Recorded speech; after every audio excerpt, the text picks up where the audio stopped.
Mapagpalang araw po sa ating lahat. Ako si Godfrey Quizon and this is my devotion for today, October 29. And ang topic po natin for today is, ikaw ba ay victim or victor?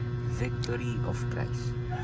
So, ano po ba yung victory of Christ? The victory of Christ daw po is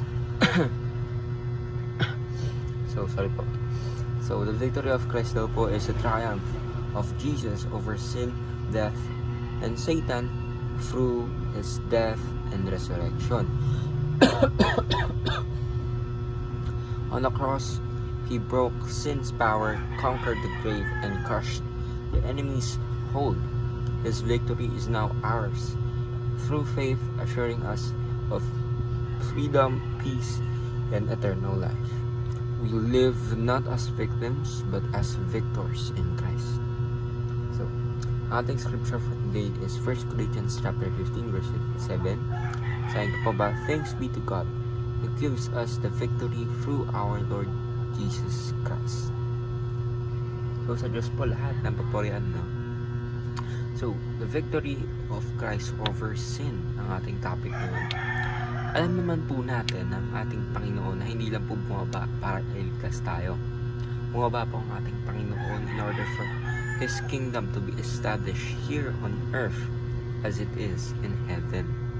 Ibig sabihin, plano po ng ating Panginoon simula pa lang ay tayo ang magkaroon ng dominion over this earth na kung saan ang heaven na binaba ng ating Panginoon ay we continually develop it dito sa earth in order for us na maiset itong earth sa pagbabalik ng ating Panginoon and to establish His kingdom.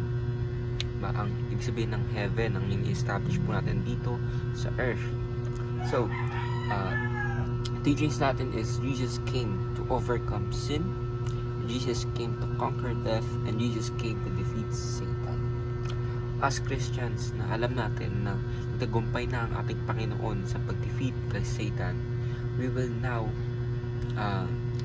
have this mindset dapat na ang ating Panginoon ay tinalo na ang kasalanan. So this means we don't have to live in sin. We don't have to keep on sinning. We don't have to be a slave to sin. Kasi nga tinalo na po ng ating Panginoon ang kasalanan.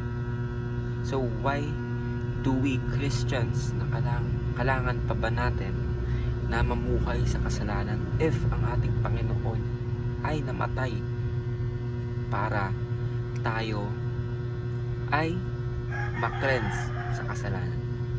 So, ayun lang po, si Godfrey Quizon and this is my devotion for today, October 29. Sana po ay marami kayong natutunan. Ayun lang po, ay God bless.